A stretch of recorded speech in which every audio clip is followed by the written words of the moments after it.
গরিব অসহায় তারাও মক্কা মদিনায় গিয়ে জিয়ারত করে। আলহামদুলিল্লাহ। আসলে এটি বাস্তব। আল্লাহ রাব্বুল আলামিন যাকে কবুল করেন সেই ব্যক্তি যায়। আসসালামু আলাইকুম ওয়া রাহমাতুল্লাহি ওয়া বারাকাতুহু। প্রিয় বন্ধুগণ, আপনারা কেমন আছেন? আশা করি সবাই ভালো আছেন। আলহামদুলিল্লাহ, আমিও ভালো আছি আপনাদের দোয়ায়।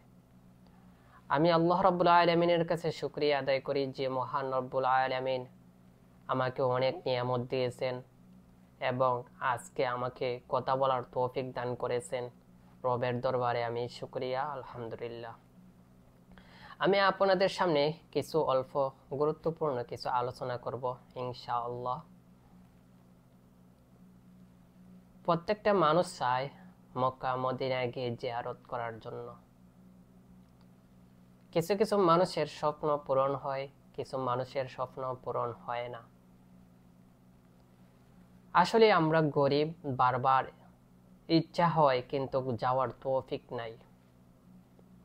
এবং অনেক বড় বড় লোক আছে, অনেক ধনী লোক আছে, জ্ঞানী লোক আছে, তারা টাকা আছে অনেক, আল্লাহ রাব্বুল আলামিন তাদেরকে কবুল করে নাই, এই জন্য তারা যাওয়ার তৌফিক নাই।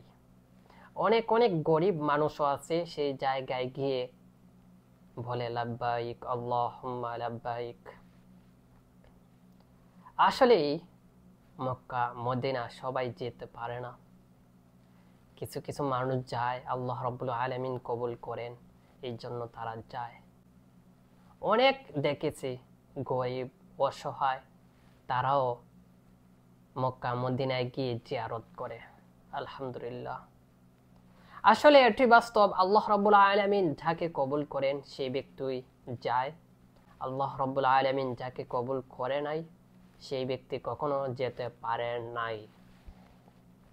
আমি রবের দরবারে দোয়া করি আল্লাহ রাব্বুল আলামিন যেন আমাদেরকে সবাইকে সেই জায়গায় গিয়ে লাব্বাইক আল্লাহুম্মা লাব্বাইক বলার তৌফিক দান করেন।